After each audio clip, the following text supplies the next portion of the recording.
Hello, welcome to my channel anatomy world. आज हम एक टॉपिक पढ़ेंगे जिसका नाम है सेल। हम सेल के बारे में जानेंगे कि सेल की डेफिनेशन क्या है, प्रोकैरियोटिक सेल क्या है, यूकैरियोटिक सेल क्या है। तो आइए हम स्टार्ट करते हैं सेल को। सेल क्या है, हमने जैसे ये पीडीएफ लिया है, इससे अपन देखते हैं कि सेल क्या है। सेल को हम हिंदी में कोशिका बोलते हैं। सेल की डेफिनेशन पढ़ते हैं। Cell cell is the basic structural, functional and biological unit of life. It is a smallest part of human life that carry at life process like life growth हो गई, एनर्जी प्रोडक्शन हो गई और reproduction हो गई। इसका मतलब है कि सेल शरीर की संरचनात्मक और क्रियात्मक इकाई है और सेल शरीर की सबसे छोटी इकाई है। ये क्या करती है, ये अपना रिप्रोडक्शन में योगदान करती है। एक सेल से दूसरी सेल का निर्माण होता है। दूसरा, एनर्जी प्रोवाइड करवाती है। तीसरा, ग्रोथ के अंदर हेल्प करती है। अपनी सेल से ही अपनी ग्रोथ होती है। अपना जो पूरा बॉडी पार्ट है उसकी सबसे छोटी इकाई सेल है। सेल से ही मिलकर अपनी पूरी बॉडी बनी हुई है। जैसे सेल जब ग्रुप में मिलती है तो वो टिश्यू का निर्माण करती है। जब टिश्यू ग्रुप में मिलते हैं तो वो एक ऑर्गन का निर्माण करते हैं। जब ऑर्गन बनता है तो एक अपना सिस्टम बनता है। सिस्टम कौन कौन से, जैसे रेस्पिरेटरी सिस्टम हो गया, अपना रिप्रोडक्टिव सिस्टम हो गया, इस तरीके से अपने नर्वस सिस्टम हो गया, अपना कार्डियोवैस्कुलर सिस्टम हो गया। इस तरीके से अपने पूरी बॉडी के अंदर सिस्टम मिलकर एक बॉडी का निर्माण करते हैं। आगे हम चलते हैं कि जनरल कैरेक्टरिस्टिक क्या क्या है सेल के। तो सेल को क्या क्या ज़रूरत पड़ती है, need nutrition and oxygen. Cell है तो सेल के अंदर ऑक्सीजन की ज़रूरत पड़ती है। जैसे सेल के अंदर रेस्पिरेशन भी प्रोसेस होती है कि सेल ऑक्सीजन को लेती है और CO2 को बाहर निकालती है। Produce its own energy necessary for its growth, repair and other activities. इसका मतलब है कि जो सेल होती है वो अपनी खुद के लिए ग्रोथ के लिए या रिपेयर के लिए एनर्जी का यूज़ करती है। खुद के लिए एनर्जी प्रोड्यूस करती है। सेल किसके रूप में एनर्जी लेती है, ग्लूकोज का सेवन किसके रूप में, तो ग्लूकोज को ATP के रूप में सेल उसका यूज करती है। फिर हम इसके बाद आगे नेक्स्ट चलते हैं कि हिस्ट्री ऑफ सेल की हिस्ट्री क्या क्या है। सेल की हिस्ट्री की बात करते हैं तो सेल वर्ड किसने दिया था, तो cell word first discovered by Robert Hooke. सबसे पहले एक वैज्ञानिक आया जिसका नाम था रॉबर्ट हुक। उन्होंने क्या करा, 1665 के अंदर सेल की खोज करी। पर उन्होंने जो सेल की खोज करी थी वो सेल की खोज करी थी डेड सेल के ऊपर। इसके बाद दूसरे वैज्ञानिक आए जिनका नाम था एंटोन वॉन लीeuwenhoek। उन्होंने क्या करा, 1674 के अंदर डिस्कवर करा किसको, लिविंग सेल को करा। लिविंग सेल को किसने करा था, एंटोन वॉन लीeuwenhoek ने। उसके बाद एक और वैज्ञानिक आया जिसका नाम था रॉबर्ट ब्राउन। उन्होंने अपने केंद्रक की खोज करी है। रॉबर्ट ब्राउन कब आए, 1831 के अंदर आए। उन्होंने न्यूक्लियस की खोज करी। ये आया समझ में। इसके बाद अपन आगे चलते हैं कि सेल के बारे में वो डिटेल्स में देखते हैं सेल क्या क्या है। इसके बाद चलते हैं अपन सेल की थ्योरी। इसके बाद 3 वैज्ञानिक आए, उन्होंने अपनी अपनी अलग अलग थ्योरी दी सेल की थ्योरी। कौन कौन सी है सेल की थ्योरी, पहली थ्योरी आई मैथियास सेल्डन, 1838 के अंदर आया। उन्होंने बोला कि ये जो सेल होती है वो प्लांट के अंदर मौजूद होती है, कोई बात नहीं। उसके बाद फिर दूसरा वैज्ञानिक आया, उन्होंने बोला कि थियोडकर सेवान वैज्ञानिक आए 1839 के अंदर, 1839 के अंदर। उन्होंने बोला कि ये जो सेल होती है वो प्लांट के अंदर ही नहीं होती, ये सेल तो अपनी एनिमल के अंदर भी होती है। फिर दूसरे वैज्ञानिक आए। इसके बाद तीसरे वैज्ञानिक, पहला मैथियास सेल्डन आया, दूसरा थियोडकर सेवान आया, तीसरा बर्चोट-राइड आया। उन्होंने बोला कि ये जो सेल होती है, पहले ये तो मुझे बताओ कि ये सेल आई है तो उसका निर्माण हुआ कहाँ से। तो उन्होंने कहा कि ये जो सेल है पहले से ही किसी सेल से निर्माण हुआ, मतलब एक सेल का निर्माण किसी सेल से ही हुआ है। फिर इसके बाद बात करते हैं, नीचे देखते हैं type of cell. Type of cell की बात करते हैं, 2 तरीके की सेल होती है। एक अपनी यूनिसेलुलर होती है और एक अपनी मल्टीसेलुलर होती है। यूनिसेलुलर का मतलब क्या होता है, यूनिसेलुलर का होता है जिसके अंदर जो सिंगल सेल से मिलकर बनी हुई होती है उसको अपन यूनिसेलुलर बोलते हैं। जैसे इसका एग्जांपल है बैक्टीरिया। मल्टीसेलुलर क्या होती है, मल्टीसेलुलर वो होती है जिसके अंदर बहुत सारी सेल्स प्रेजेंट होती है। जैसे मेढक ऑफ किससे बनी होती है, बहुत सारी सेल से मिलकर बनी हुई होती है। जैसे प्लांट सेल हो गई अपनी, एनिमल सेल हो गई अपनी, है ना, इस तरीके से। इतना समझ में आया।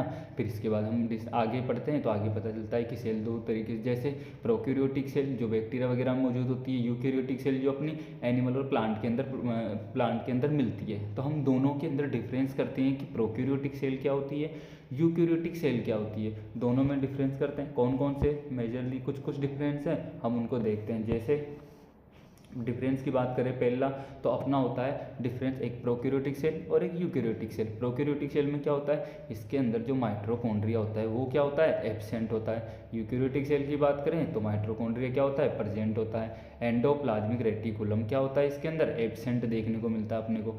इधर एंडोप्लाज्मिक रेटिकुलम यूकैरियोटिक के अंदर प्रेजेंट देखने को मिलता है। फिर राइबोसोम की बात करते हैं तो राइबोसोम स्मॉल होता है। राइबोसोम यूकैरियोटिक के अंदर लार्ज देखने को मिलता है अपने को। इधर देखते हैं डीएनए की बात करते हैं तो प्रोकैरियोटिक के अंदर सिंगल सेल स्ट्रैंड डीएनए देखने को मिलता है अपने को। यूकैरियोटिक सेल की बात करते हैं तो सर्कुलर डीएनए देखने को मिलता है अपने को। और क्या होता है, मेनली जो मोस्ट प्रोकैरियोटिक सेल होती है ना वो किस किस में देखने को मिलती है, तो अपने को बैक्टीरिया के अंदर देखने को मिलती है, वायरस के अंदर देखने को मिलती है। इधर बात करते हैं मोस्ट प्रोकैरियोटिक सेल किस में देखने को मिलते हैं, मल्टी सेलुलर होती है और प्लांट के अंदर देखने को मिलती है या फिर एनिमल के अंदर अपने को देखने को मिलती है। इसके बाद अपन नेक्स्ट चलते हैं दूसरे पेज पे आगे। ये है, अब इसके बारे में बात करते हैं कि आपसे पूछे कि सबसे ऑल ओवर लार्जेस्ट सेल की बात करें, सबसे ऑल ओवर सबसे लार्जेस्ट सेल कौन सी है, तो ऑस्ट्रिच एग सेल। ऑस्ट्रिच मतलब शुतुरमुर्ग का जो अंडा आता है उसकी सेल की बात कर रहे हैं अपन। ऑस्ट्रिच सेल शुतुरमुर्ग के अंडों को बोलते हैं। तो ऑल ओवर लार्जेस्ट सेल कौन सी है, ऑस्ट्रिच एग सेल। फिर इसके बाद बात करते हैं ऑल ओवर स्मॉलेस्ट सेल, मतलब ऑल ओवर सबसे छोटी सेल कौन सी है, तो उसका नाम है माइकोप्लाज्मा। फिर इसके बाद हम बात करते हैं इन ह्यूमन बॉडी के अंदर, ह्यूमन बॉडी के अंदर सबसे लार्जेस्ट सेल कौन सी है, तो एग सेल, जिसे अपन बोलते हैं ओवा, जो फीमेल के अंदर प्रेजेंट होता है। फिर इसके बाद हम बात करते हैं ह्यूमन बॉडी के अंदर सबसे छोटी सेल कौन सी है, तो कौन सी है, स्पर्म सेल। कहाँ प्रेजेंट होती है, मेल के अंदर होती है।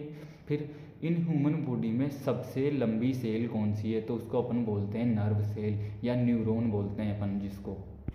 फिर इसके बात करते हैं ये जो अपनी सेल होती है, अपनी कोशिका होती है, वो किन किन से मिलकर बनी हुई होती है, तो कोशिका 3 चीज़ों से मिलकर बनी हुई होती है। कौन कौन सी, पहली सेल वॉल होती है, जिस सेल वॉल तो प्लांट के अंदर होती है, इसको अपन बोलते हैं एनिमल के अंदर सेल मेम्ब्रेन बोलते हैं। दूसरा अपना न्यूक्लियस होता है और तीसरा अपना साइटोप्लाज्म होता है। ये जो सेल वॉल है ये इसके अंदर नहीं होती है।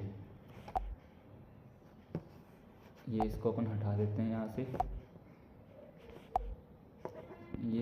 ये जो सेल वॉल है ये इसमें नहीं होती है। सेल वॉल किस में होती है, प्लांट में होती है। अपनी जो एनिमल के अंदर होती है या अपनी जो ह्यूमन बॉडी में होती है वो सेल मेम्ब्रेन होती है। और क्या होता है, एक न्यूक्लियस होता है, एक साइटोप्लाज्म होता है। मेनली 3 चीज़ें होती है।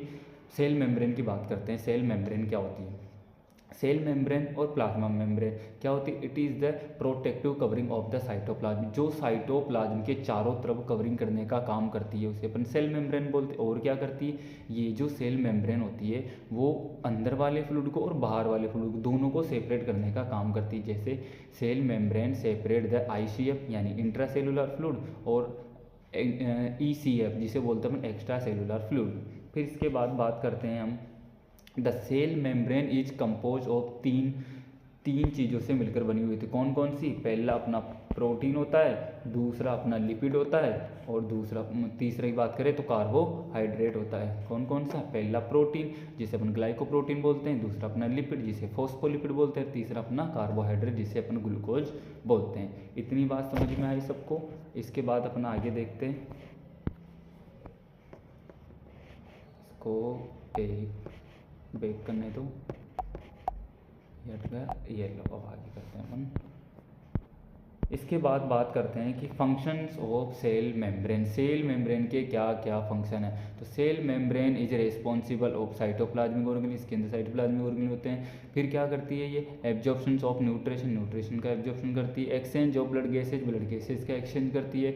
Responsible for maintenance of shape of cell, ये क्या करती है, जो अपनी सेल है उसकी शेप को मेंटेन बनाए रखती है। फिर cell membrane is the outer covering of cell, cell की आउटर कवरिंग है उसको अपन सेल मेम्ब्रेन बोलते हैं। न्यूक्लियस ये अपन अभी नहीं पढ़ेंगे, ये सब बाद में पढ़ेंगे। इसके बाद अपन देखते हैं कि ये जो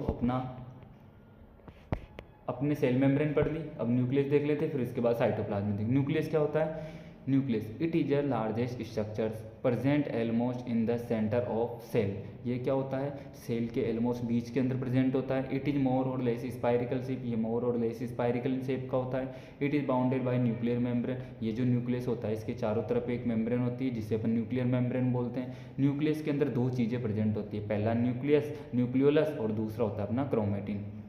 न्यूक्लियस क्या होता है? It is highly colloid filamentous structure, या हाईली कोलोइड फिलामेंट स्ट्रक्चर्स होती है जो प्रेजेंट होती है किसके अंदर? न्यूक्लियस के अंदर प्रेजेंट होती है। It is not surrounded by A membrane but it contain numerous, है ना। ये क्या होता है? इसके अंदर वेसाइकल्स प्रेजेंट होते हैं बट ये किसी मेम्ब्रेन से सराउंडेड नहीं होती है। Nucleus is the site of ribosomal RNA. Nucleus वो साइट है जहाँ पे जो आरएनए होता है अपना उसका सिंथेसिस होता है। फिर इसके बाद बात करते हैं क्रोमेटिन। क्रोमेटिन क्या होता है? These are fibrous thread like structure present in the nucleus. They are compose of DNA and protein. जो क्रोमेटिन होता है वो किससे मिलकर बना हुआ होता है? अपना प्रोटीन या फिर डीएनए से मिलकर बना हुआ होता है। इसके बाद आगे चलते हैं अपन नेक्स्ट। अब लास्ट आता है अपना साइटोप्लाज्म। साइटोप्लाज्म क्या होता है? It is the region lying between cell membrane and nucleus. ये अपना सेल का डायग्राम है, मैं इससे दिखाता हूँ आपको। ये अपना सेल का डायग्राम है, तो ये बीच वाला इसको अपन क्या बोलेंगे? इसको बोलेंगे अपन न्यूक्लियस। फिर नीचे वाला जो पार्ट है ये अपनी सेल मेम्ब्रेन है। हम साइटोप्लाज्म की बात करें, जो इसके अंदर ये फ्लूइड भरा हुआ है इसको अपन बोलते हैं साइटोप्लाज्म। साइटोप्लाज्म क्या होता है? It is the region laying between cell membrane and nucleus. जो न्यूक्लियस के और सेल मेम्ब्रेन के बीच में प्रेजेंट होता है फ्लूइड, उसको अपन साइटोप्लाज्म बोलते हैं। अब क्या साइटोप्लाज्म के बारे में पढ़ते हैं। Cytoplasm contain cell organelles like endoplasmic reticulum हो गया, गोल्जी एपरेटस हो गया, माइटोकॉन्ड्रिया हो गया, लाइसोसोम हो गया एंड सेंट्रोसोम हो गया। ये सारी जितने भी ऑर्गेनेल्स हैं वो साइटोप्लाज्म के अंदर प्रेजेंट होते हैं। इसके बाद हम देखते हैं सेल का डायग्राम देखते हैं अपन। आगे चलते हैं नेक्स्ट, सेल का डायग्राम देखते हैं। ये रहा अपना सेल का डायग्राम। सेल का डायग्राम, ये अपना एनिमल सेल का डायग्राम है। आप सबको क्लियर दिख रहा है? पहले इसके चारों तरफ हाइलाइटर से दिखाता हूँ मैं आपको। इसके चारों तरफ ये जो कवरिंग दिख रही है आपको, ये इसके जो चारों तरफ ये जो कवरिंग दिख रही है आपको, एक सेकेंड, ये जो कवरिंग दिख रही है आपको, इसको अपन बोलते हैं क्या बोलते? Cell membrane. फिर इसके अंदर एक छोटा सा डॉट है, इसको अपन बोलते हैं लाइसोसोम।